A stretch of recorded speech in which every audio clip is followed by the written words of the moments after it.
Is there not an entire section on this subject? Yes, that's unfair. I may have changed my mind about me. Is your book for sale away? Yes. Have you ever asked God for forgiveness? I'm not sure. I just go and try and do a better job.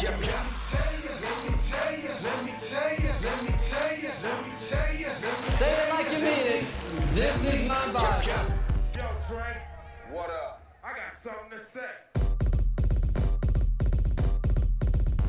Hey, what's going on, everybody? Welcome back to Let Me Tell You, episode 109.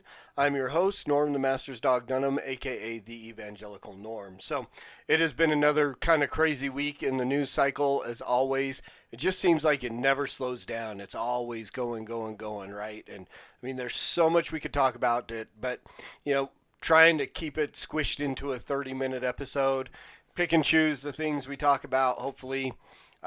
It's stuff that is beneficial and helpful to you guys as we look at this. Try to look at everything from a Christian worldview. I have to admit, myself, sometimes I just get so caught up in just the madness of what is there that I forget to incorporate the gospel into what we're talking about. So we're going to just start off this week with what happened early on in the week. We hit the Derek Chauvin trial finished, and the verdict is in. And as we have found out, the jury found him guilty on all three counts: second-degree murder, third-degree murder, and I don't know what degree manslaughter, if there is a degree to manslaughter, but manslaughter are the three things they found him guilty of. So here's the few questions that are bouncing around. First off, if you watch any kind of conservative media, Daily Wire, I like to watch I listen to Ben Shapiro. I don't watch him. I don't always agree with him, but I do like to listen. I've tried to listen to Candace Owens on her new show over there. I just can't. There's something about Candace.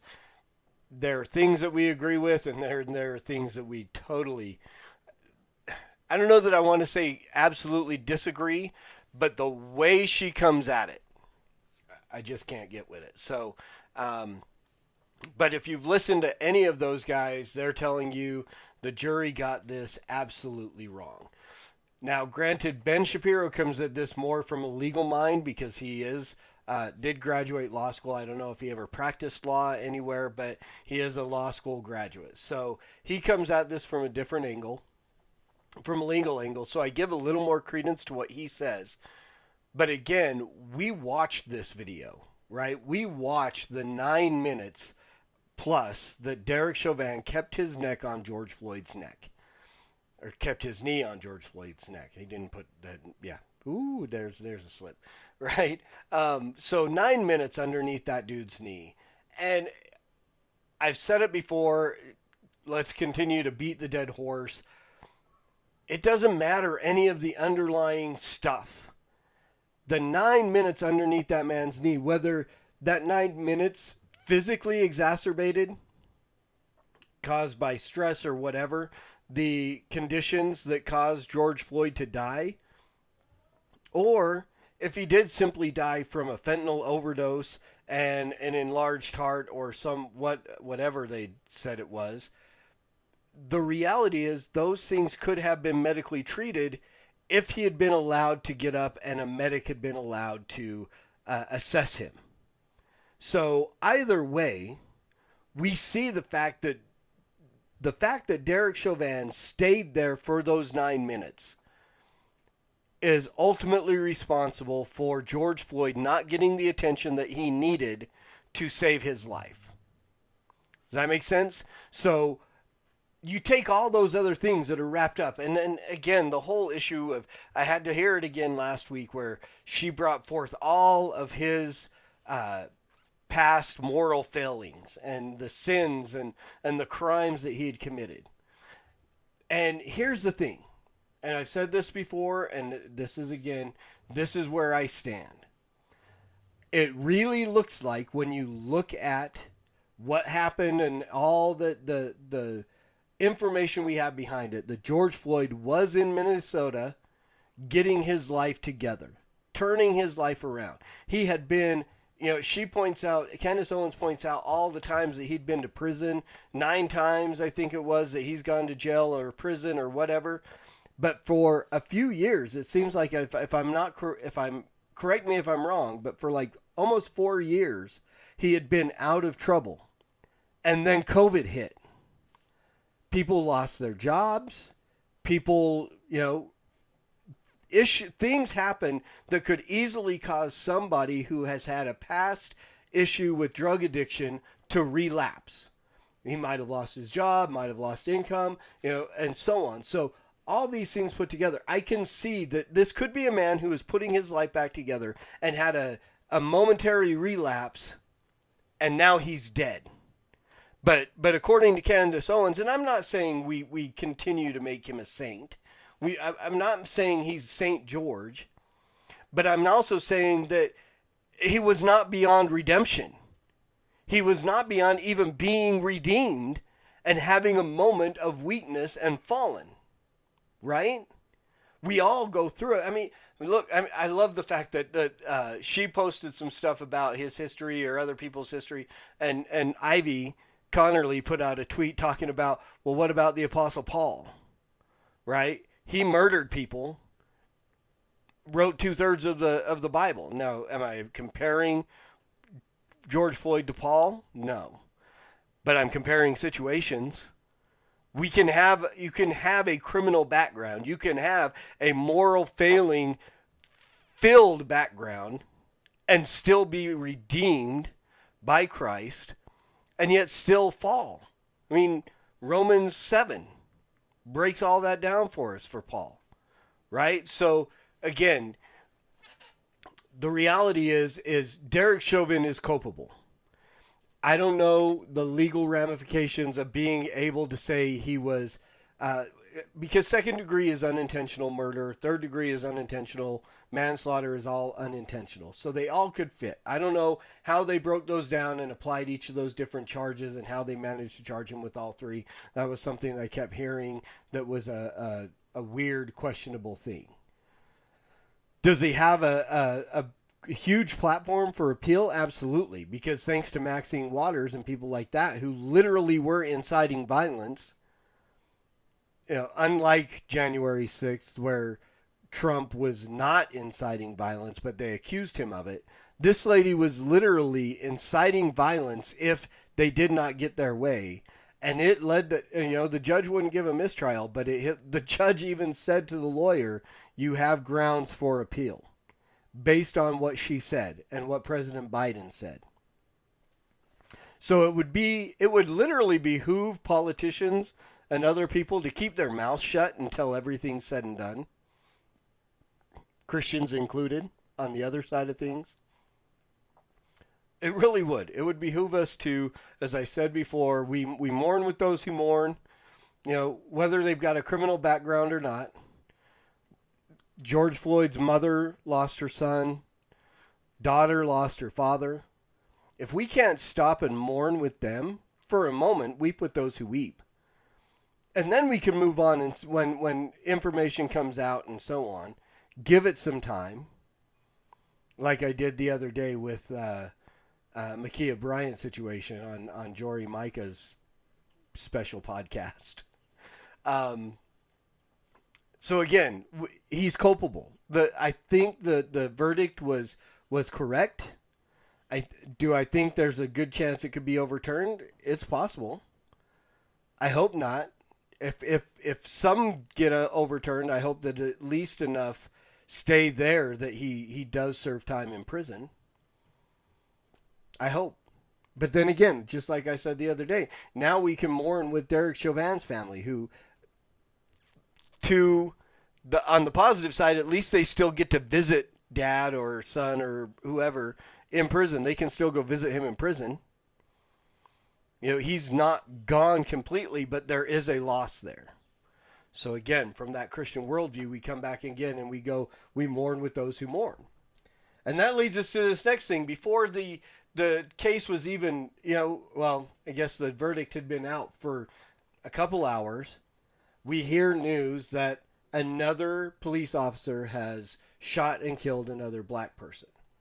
And we see the same thing. I mean, it's the weirdly, I'm getting ahead of myself, but you'll see at the end how this will tie together. But it's the same old song, right? All around the world, the same song. We get the same song. People immediately jumping to conclusions. That, oh, it was a racist white cop that shot this 16-year-old girl and she called them to help. And then we see the body cam.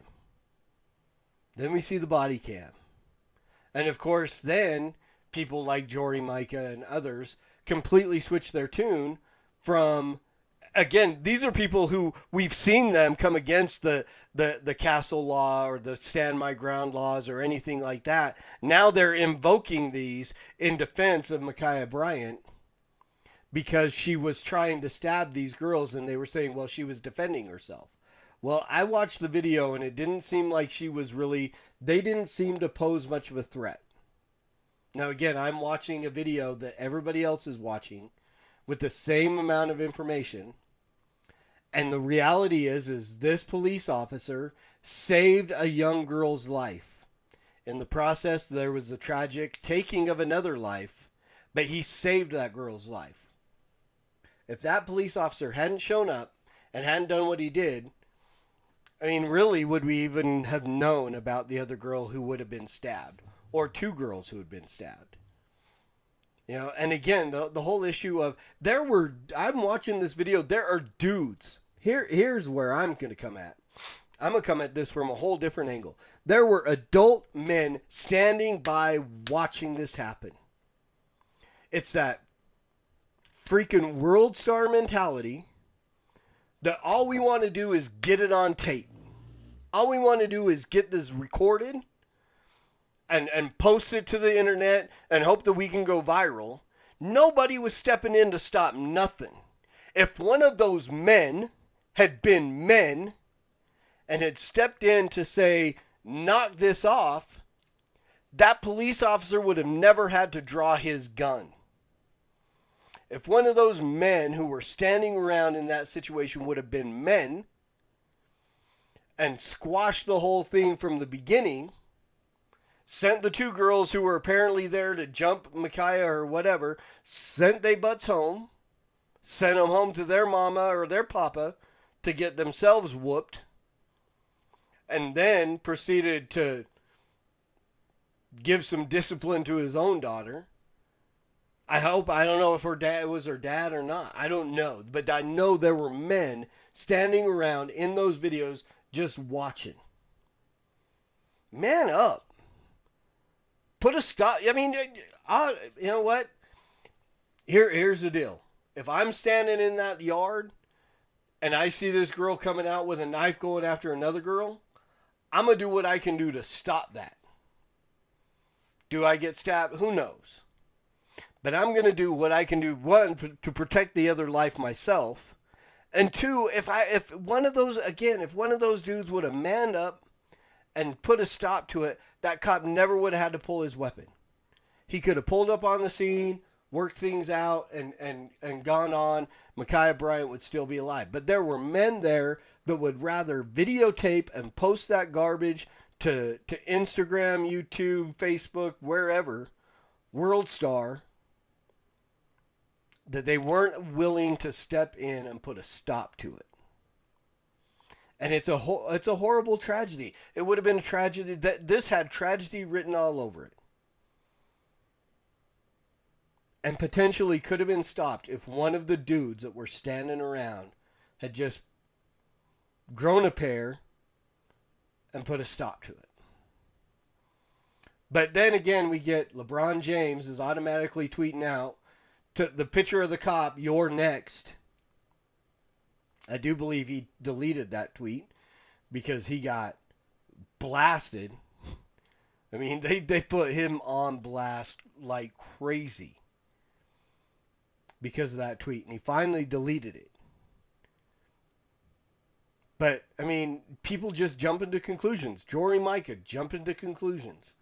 All kinds of folks jump into conclusions. And then there are those that instead of being willing to step back and go, dang, I was wrong, They just keep doubling down and doubling down and doubling down.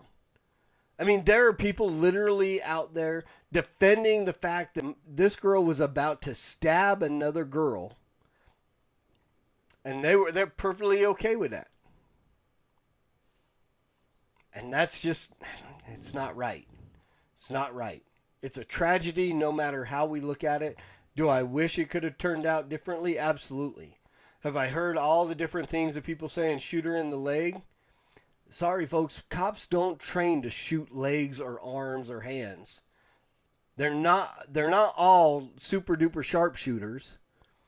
That's why they're trained to shoot center mass, big target. When you start shooting at smaller targets, you're going to hit somebody else. I mean, literally, if that cop had shot at her leg, look at the picture there. I mean, what's the possibility of him missing her leg and hitting the other girl? Then what kind of situation we got? Black girl tries to stab another black girl. Cop shoots a girl that's about to be stabbed. No, they are trained to shoot center mass because it's a large target and they're far less likely to miss. And that's just the reality of what it is. When deadly force is called for, and it was in this situation, to save the life of that other girl, to stop somebody who is actively trying to take the life of another human being, that police officer had to fire and shoot. This is a totally justified shoot. Whether you agree with it or not, I wish it, and like I said, I wish it hadn't happened. I wish somebody would have manned up and made this a different situation, but they didn't. And now tragedy we deal with once again. And I'll get to the I can't think of the guy's name, Andrew Brown or somebody Brown Jr. or somebody, another dude that was shot a couple days later. I've been busy, crazy, trying to do other stuff, working, and I have not had a chance to even sit down and read an article about that. But we'll talk about it. We'll talk about it on another day. And on a lighter note, let's get some humor going on in here, right? Caitlyn Jenner, and I will call Caitlyn anything Caitlyn wants me to call her by name, or him, excuse me, making my point, but I will not call him her or she. I won't. Call me a misgendering, whatever you want to call it. I'm not going to call him a woman, because he's not. He's still a dude. He's still the guy that won in the decathlon in 1976 and encouraged an entire generation of young kids to eat Wheaties. The nastiest tasting cereal on the market. They put his picture on the box and everybody in the world wanted to eat their Wheaties. And now he is running for governor of California in the likely recall of Newsom. And Caitlyn Jenner is going to run for governor. And my question is, he has been a lifelong Republican. I looked and looked and looked. I scoured through articles and I could not find anything to say whether or not he was running as a Republican, Independent, Democrat, what. I did see something where I couldn't find the article. I saw half of a headline, and I think it was LGBTQIA community upset because Jenner is running as, and that was it. All I could read, and I couldn't find the rest of the headline anywhere. But I'm wondering if they're mad because he's running as a Republican. That will be the most hilarious thing to me. And once again, if the Republican Party is going to put up this guy as their ensign bearer for the top office in the state of California, I think I will keep my membership out. I think I will keep my affiliation out of the GOP. I will remain an independent and unaffiliated, or whatever it is you call, because I wouldn't toss my hat in and give my support to Donald Trump based on some of the things he has said and done. I definitely would not affiliate myself with the same party that put this dude up for governor of the state of California. Likely, I mean, the second largest state, right? Texas is bigger. I think California has the bigger population, right? So the most populous state, I could be wrong, correct me if I'm wrong. It's either the first or second most populated state. And you're going to, the GOP, and then again, I don't know if they are or not, but if he does run as a Republican, I'm still out. But I just find this hilarious. I mean, the jokes write themselves, right? They really do. So there you go. It'll be an interesting time to watch, and that's this year. That's going to be this year that this election will happen, given whether or not they recall Newsom or not. So keep your eyes peeled and keep watching California for all the late night talk show. Who am I kidding? None of them are going to make jokes about this guy because none of them have a spine anymore. So I guarantee you, if Johnny, Jay, or Arsenio still had shows, there would be jokes. No matter what, there would be jokes. Now we're not going to get any jokes. None. At all. I'll attempt to make them, but I'm not as funny as those guys. So, and that brings us to my last thing of the day, the last thing I want to talk about, and that is the fact that, unfortunately, our man, Shock G, passed away this week. Very young. I don't know exactly how old he was, but I know Shock G wasn't very old. And it was, again, kind of shocking to hear. And I don't get real emotional a lot of times.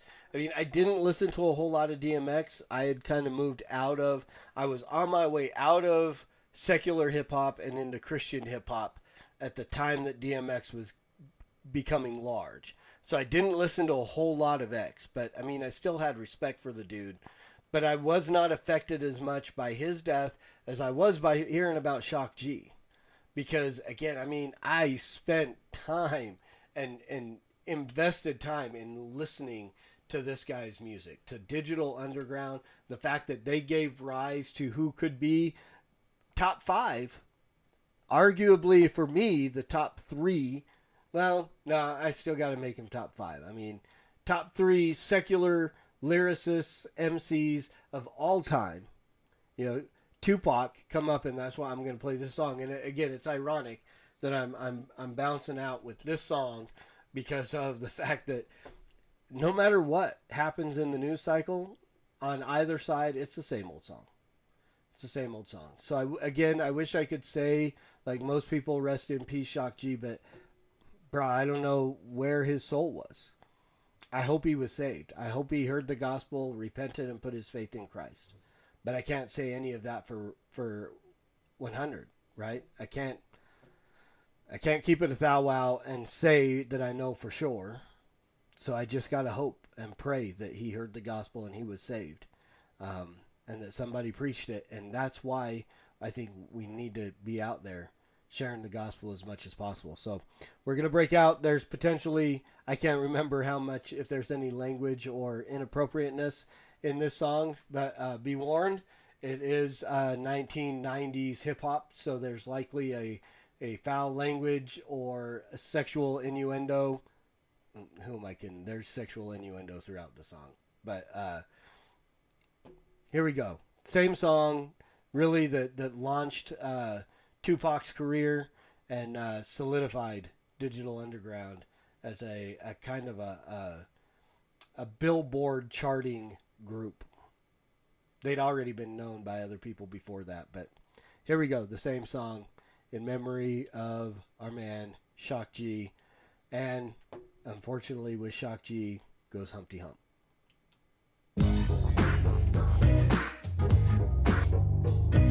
Been all around the world.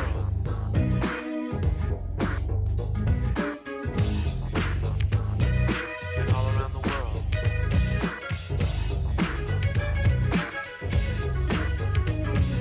Been all around the world. Sing song. Been all around the world. Sing song. Yo, we've been all around the world. Been all around the world.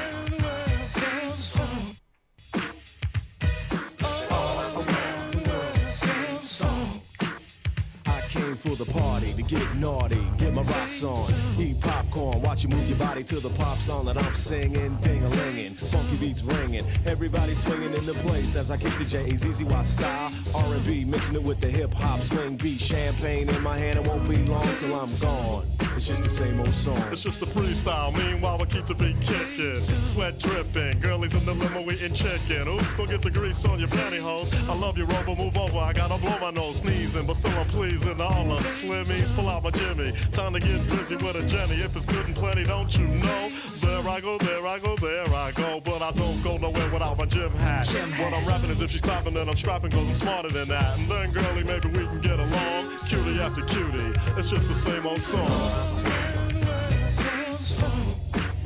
It's the same old song, y'all. Same song. It's just the same old song. It's the same song.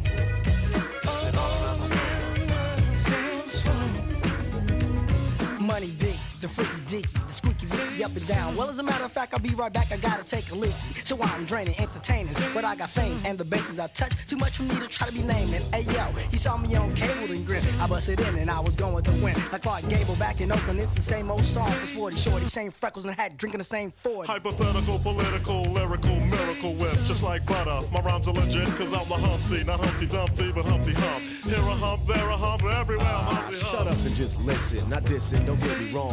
But to me it's just the same old song, so just watch, cause my name is Shock, I like to rock and you can't stop this. Tupac, go ahead and rock this. Now I clown around when I hang around with the underground. Girls used to frown, say I'm down when I come around. Gas me, and when they pass me, they used to diss me, harass me. But now they ask me if they can kiss me. Get some fame, people change, wanna live their life high. Same song can't go wrong if I play the nice guy. Claiming fame must have changed now that we became strong. I remain still the Why same, too? cause it's the same song. Been all around the world, it's the same song.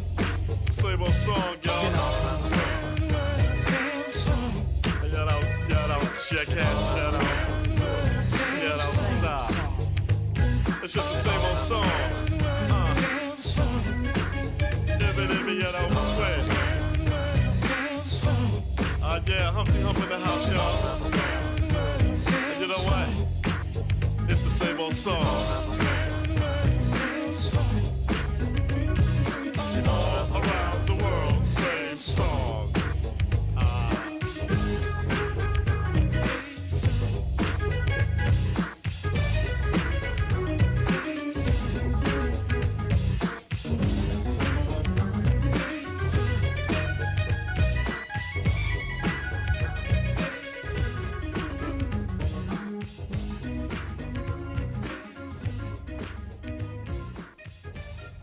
All right, so there you go. Our little tribute to my man, Shock G. Hopefully, again, I hope he heard the gospel, repented, put his faith in Christ. I'd love to run into that man in heaven someday. Again, we don't know. And the reason, and the fact that we don't know is the reason why I say the same thing at the end of every one of these episodes, because we need to be out there sharing the gospel with people who need to hear it, so that those people that we want to see in heaven hear it and have the opportunity to respond and be saved, and so that we can see those people in heaven. So as always, preach the gospel at all times, use words, they're necessary. And until next time, Soli Deo Gloria.